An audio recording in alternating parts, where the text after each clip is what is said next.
There is a constant or law in evolution. Circumstances and environment form the individual, and only the fittest survive.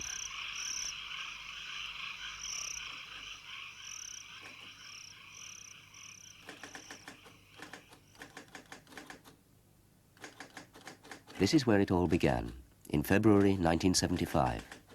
A modest beginning to the largest industrial project ever undertaken in Sweden. Håkan Friesinger of Volvo Car Management is working into the night, trying to formulate arguments for an entirely new car. It will take almost 7 years until the first car is presented to the world in February 1982. But Håkan doesn't know that yet. First, he has to convince the board that an entirely new automobile concept is needed to carry Volvo through the 80s. It's a great leap 10 years into the future, where anything can happen.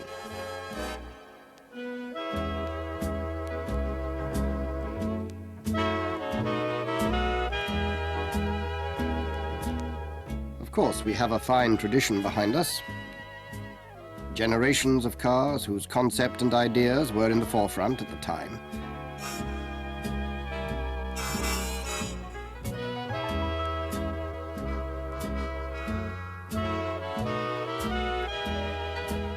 But now we need something new.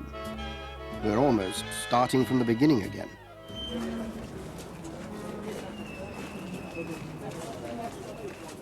And so our story begins. The tale of how a car, still without a name, was born and developed. And yet not a single line has been drawn.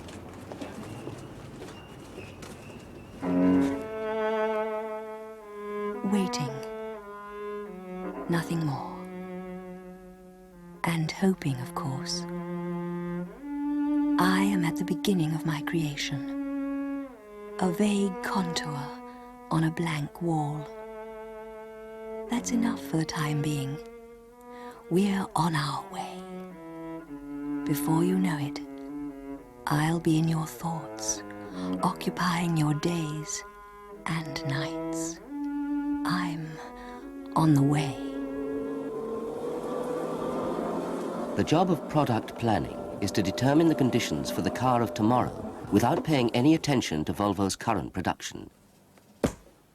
Hans Gustafsson is named project leader and the work gets underway. We traveled around the world and talked to many people connected with car development, economy, and communications. We began to get a picture of future requirements, tomorrow's consumer, legislation, and fuel supply. A car is not just an engine, gearbox, and 4 wheels.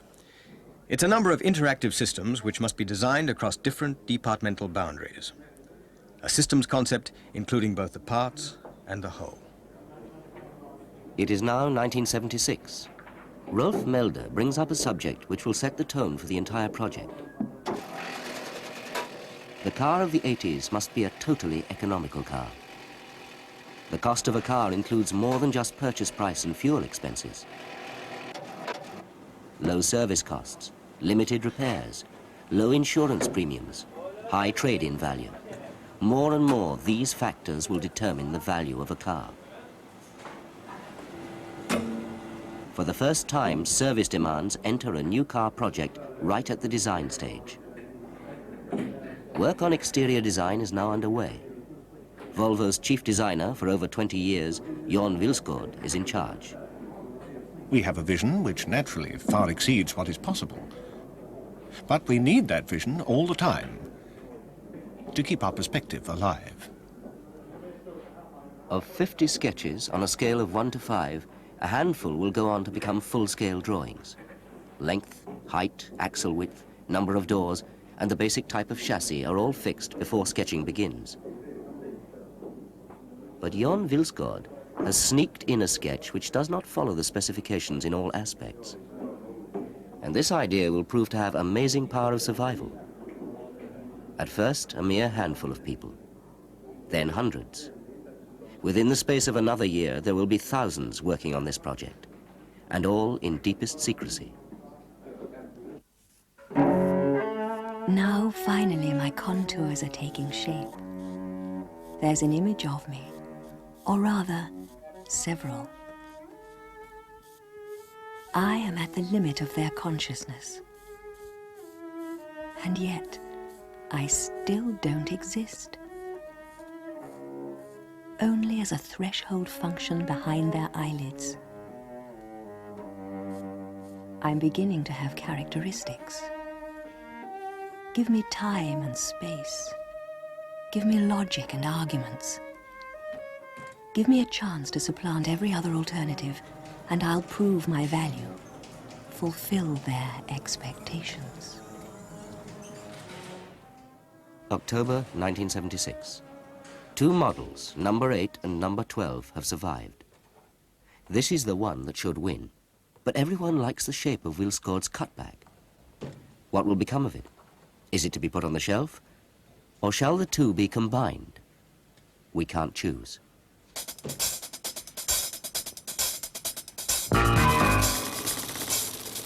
At the end of the year, the managing director of Volvo, Mr. Per Gyllenhammar, issues a warning. The private automobile market is showing signs of saturation. Market backlash will become more common. With reference to future competitiveness, we must aim for a degree of innovation far beyond Model 8. A working group is formed. All the know-how they need can be found within the company. The group is just going to start work.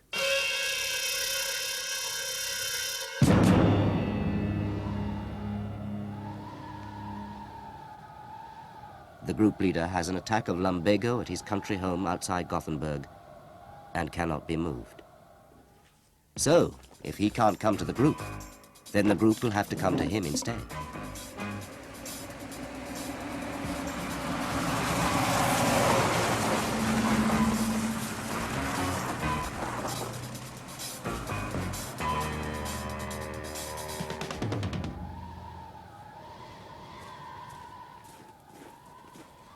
They work for 6 weeks in an empty barn, going through the project point by point. They agree that the new car concept is still valid, but how high can they aim?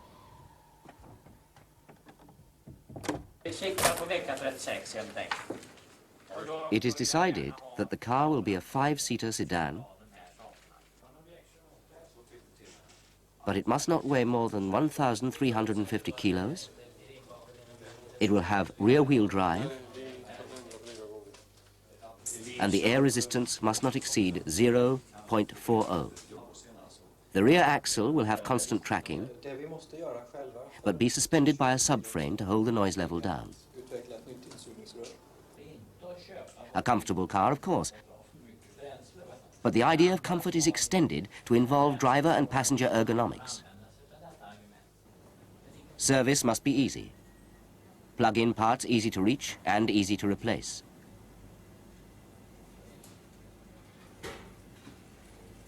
A new series of basic engines is also approved, starting with improving the existing 6-cylinder and also developing new turbo and diesel turbo engines. Frågan är om den här vagnen kan vara the dynamic car. Model 12 is shown for the last time. The lining from the front to the rear wheels is carried over to Model 8. The cutback continues as an idea project for future development.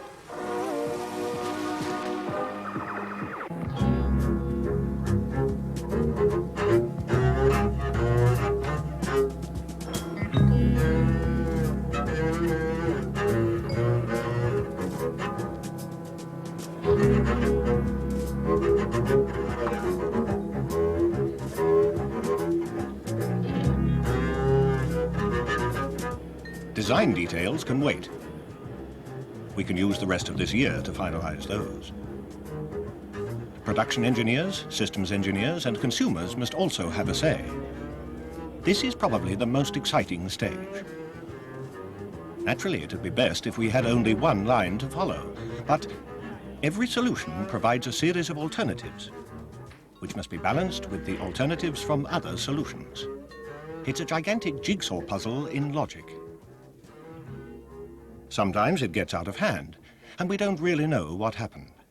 But in the middle of it all, we have a motto. We are going to produce a car which can be made and can be sold.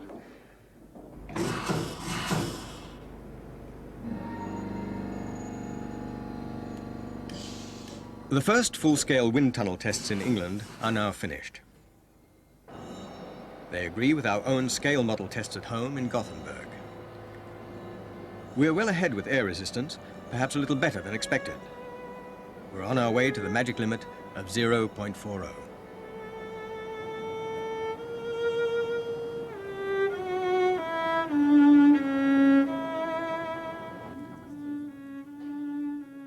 For a final check of our ideas and the car's design, it is now tested in product clinics in the United States and Western Germany. Potential customers are specially invited to comment on the cars. None of them knows where the cars come from. We got a unanimous response. It was the right model. And the ideas behind it were revealed in the design. A car for discriminating people. Sporty, technically advanced, and safe. Those were some of the key words. But there were some criticisms too. The windscreen had too much of a slope, so it was later changed.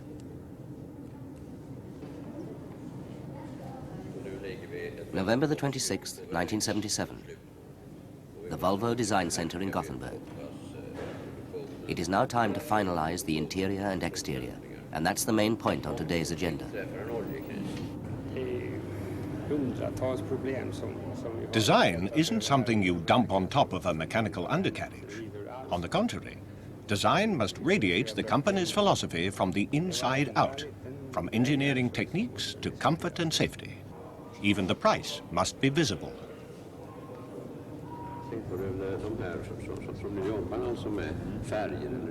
That's settled.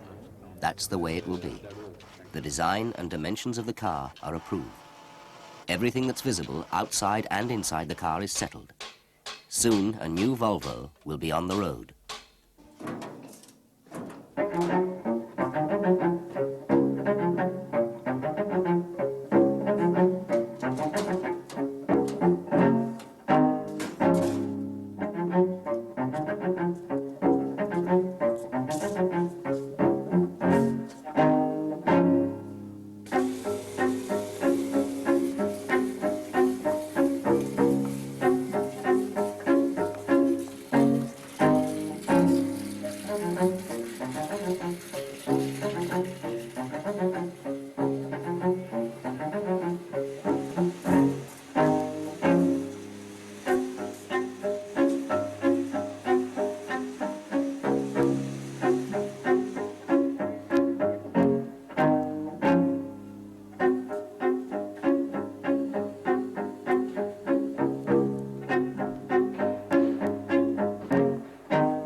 The project changes name from P31 to 1155.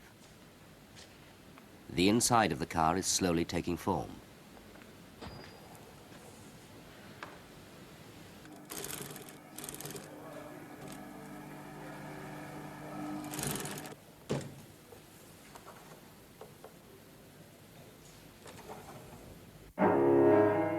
What did I tell you?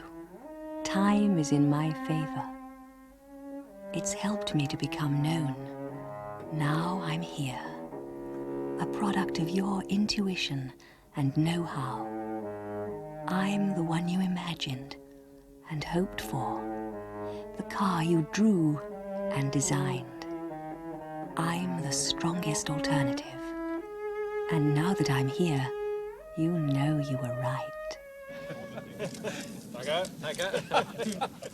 January 1978. The first prototype ready to drive. But there are still 3.5 years to go before series production.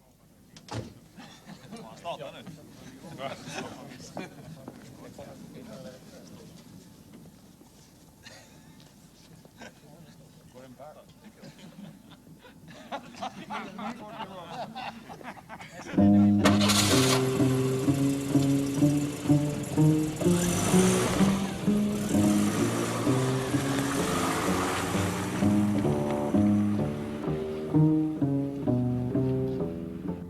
prototype will now undergo an exhaustive testing program. But first, Volvo management will have a look at the car. Questions are asked. Earlier misgivings are upheld. There's still a lot of work to do on the interior.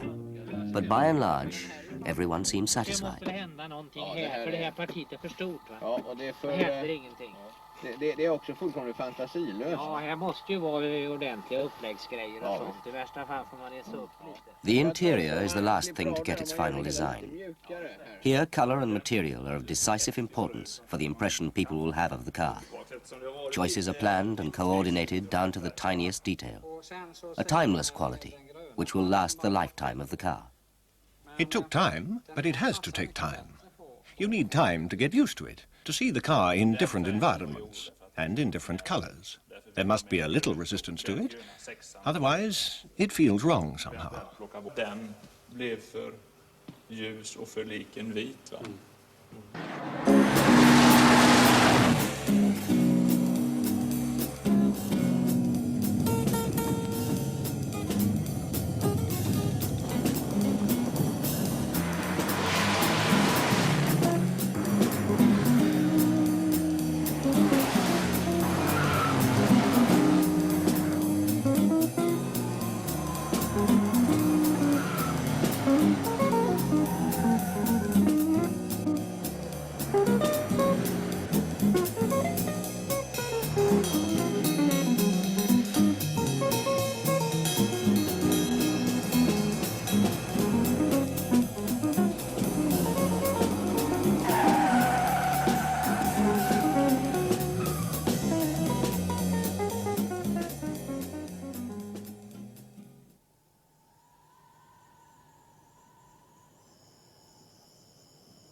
In the summer, the car is in Death Valley, California. The temperature is up around 50 degrees Celsius, 122 degrees Fahrenheit. The main thing here is to test the climate unit, but also how fabrics, materials, gasoline and other liquids react to extreme heat.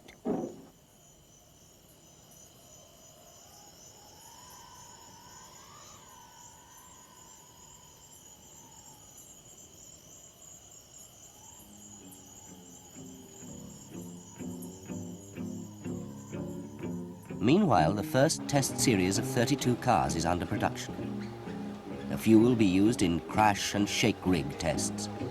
Some will be used to test various detail changes in the interior.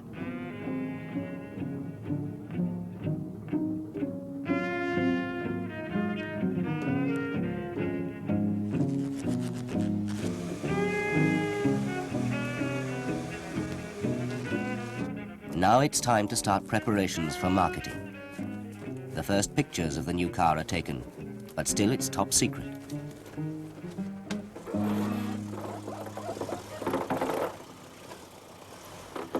At the end of 1978, the prototype is put on trial in a very cold climate. Again, materials and functions are tested under extreme conditions. The driving characteristics on winter roads are also evaluated.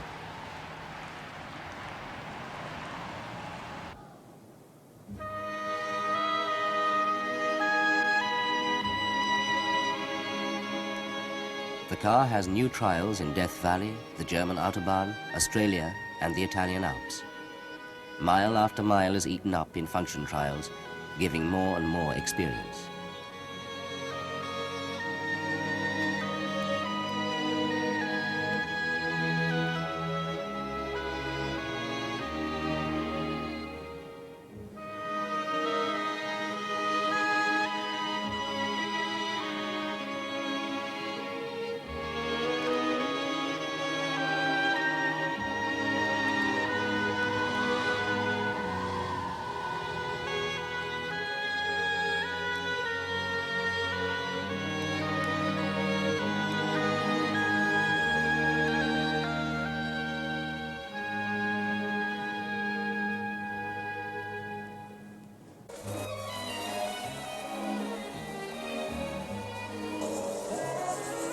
Data from the long-distance trials begins to pour into the testing group in Gothenburg. Many parts of the new car have already been tested for years, built into other Volvo cars. Crash safety has entered a decisive phase.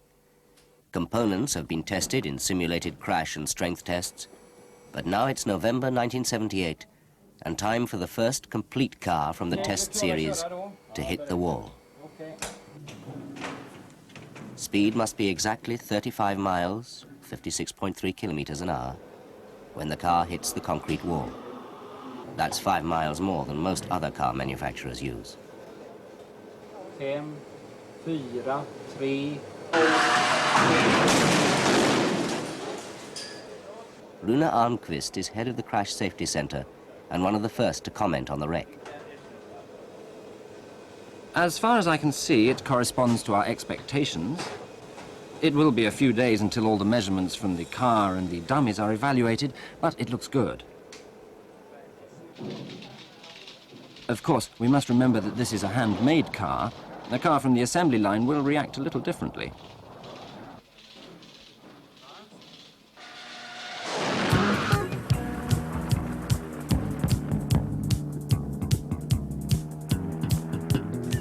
Dynamic safety.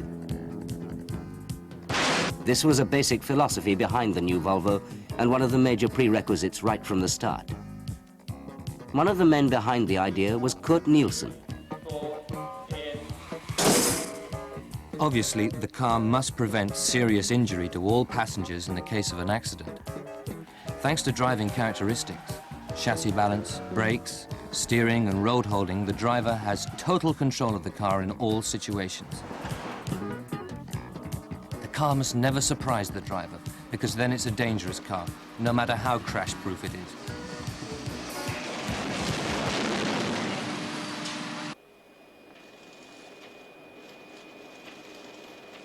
It's a well-balanced car. That means it steers well even in a heavy crosswind. The rear axle with its subframe is the best combination of road holding and driving pleasure that I've seen.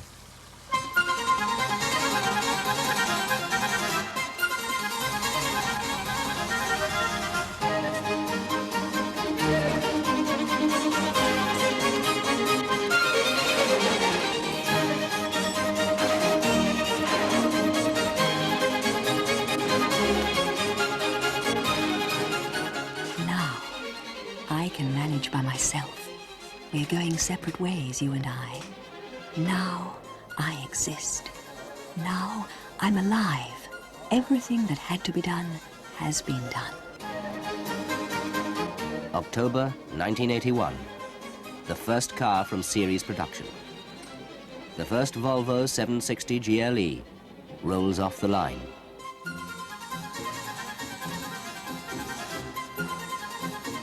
A little nervous, perhaps. There are 4 months to go before the car is introduced, but I'm convinced this is the best car we can make. Perhaps the best car that can be made at all, if you take into account everything we can do, want to do, and hope for.